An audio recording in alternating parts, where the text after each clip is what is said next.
America అధ్యక్షుడు Donald Trump భారతీయుల America కలలపైన వరుసగా నీళ్లు చల్లుతూ నిరాశ నిస్పృహ కల్పిస్తున్నారు. ముఖ్యంగా ఇప్పటికే H1B వీసాల విషయంలో ఐటీ ఉద్యోగులకు వరుస షాక్లు ఇచ్చిన ట్రంప్ సర్కార్ ఇప్పుడు ఫార్మా కంపెనీలకు కూడా షాక్ ఇవ్వడంతో భారతీయ నిపుణులు ఆందోళన చెందుతున్నారు. డొనాల్డ్ ట్రంప్ శుక్రవారం ప్రకటన చేస్తూ అమెరికా దిగుమతి చేసుకునే ఫార్మా ఉత్పత్తులపైన 100% టారిఫ్ అమలు చేస్తున్నట్లు ప్రకటన చేశారు. ఇది భారతీయ ఫార్మా రంగానికి ఒక పెద్ద కుదుపు అని చెప్పొచ్చు. ఇంతకాలం భారత్ నుంచి అమెరికాకు ఎగుమతి అయ్యే వస్తువులపైన మాత్రమే ట్రంప్ సర్కార్ సుంకాలు విధించింది. అయితే గతంలో ఫార్మా ఉత్పత్తులపైన ఎలాంటి సుంకాలు విధించలేదు. దీనికి కారణం అమెరికాలో మందుల రేట్లు పెరుగుతాయని ఇంతకాలం ట్రంప్ సర్కార్ జాగ్రత్త పడింది. కానీ ఇప్పుడు పంతానికి పోతూ ఫార్మా ఉత్పత్తులపైన కూడా 100% టారిఫ్ ప్లాన్ అమలు చేస్తున్నట్లు ప్రకటించింది. ముఖ్యంగా అక్టోబర్ 1వ తేదీ నుంచి అమెరికాలోకి దిగుమతి అయ్యే అన్ని రకాల బ్రాండెడ్, పేటెంట్, ఫార్మాసిటికల్ ఉత్పత్తులపైన 100% టారిఫ్ అమలు చేస్తున్నట్లు ప్రకటించారు. అయితే ఈ టారిఫ్ అమెరికాలో మ్యానుఫ్యాక్చరింగ్ యూనిట్ స్థాపించని కంపెనీలకు మాత్రమే వర్తిస్తుందని కూడా పేర్కొన్నారు. అదే సమయంలో అమెరికాలో మ్యానుఫ్యాక్చరింగ్ తయారీ యూనిట్ల నిర్మాణంలో ఉన్న కంపెనీలకు కూడా ఈ టారిఫ్ ప్లాన్ల నుండి మినహాయింపు అందించారు.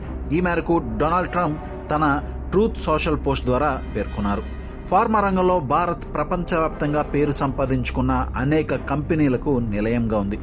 ప్రపంచవ్యాప్తంగా ఎగుమతి అయ్యే వ్యాక్సిన్లలో 50% భారతదేశంలో తయారైనవే. అలాగే అమెరికాకు ఎగుమతి అయ్యే 40% జనరిక్ మందులు భారతదేశంలోనే తయారవుతాయి. ఈ ఆర్థిక సంవత్సరం భారత్ నుంచి అమెరికాకు ఫార్మా ఎగుమతులు $30 బిలియన్ చేరుకున్నాయి. Doctor Reddy's labs, Aurobindo, Sun pharma వంటి కంపెనీలకు దాదాపు 50% వరకు ఆదాయం అమెరికా మార్కెట్ నుంచి లభిస్తుంది. ఇది ఒక రకంగా ఆయా కంపెనీలకు పెద్ద ఎదురు దెబ్బ అని చెప్పవచ్చు. భారతదేశంలో ఫార్మా హబ్గా పేరు సంపాదించుకున్న నగరంగా హైదరాబాద్ నగరానికి మంచి పేరు ఉంది.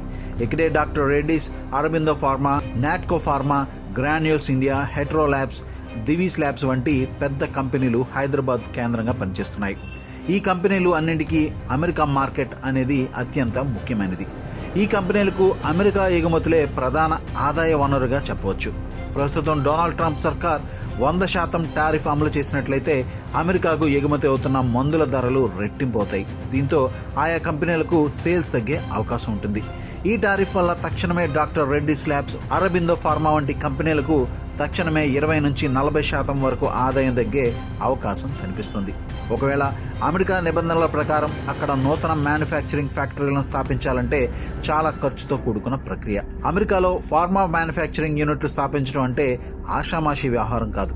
అక్కడ ఫ్యాక్టరీ నిర్మాణం, ల్యాబ్ సెటప్ చేయడం, పరికరాల కొనుగోలు, సర్టిఫికేషన్లు, పర్మిట్లు సాధించడం భారతీయ కంపెనీలకు తలకమించిన భారం అని చెప్పొచ్చు.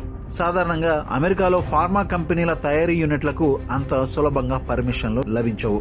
భారతీయ కంపెనీల నుంచి వచ్చే ఫార్మా ఉత్పత్తుల ధరలు పెరగడం వల్ల అమెరికన్ హాస్పిటల్స్, ఇతర ఫార్మసీ డిస్ట్రిబ్యూషన్ యూనిట్స్ భారత్ కాకుండా ఇతర దేశాల్లో తయారైన ఉత్పత్తులను ప్రోత్సహించే అవకాశం ఉంటుంది. తద్వారా భారతీయ కంపెనీలకు ఇది పెద్ద ఎదురు దెబ్బయ్యే అవకాశం ఉంది.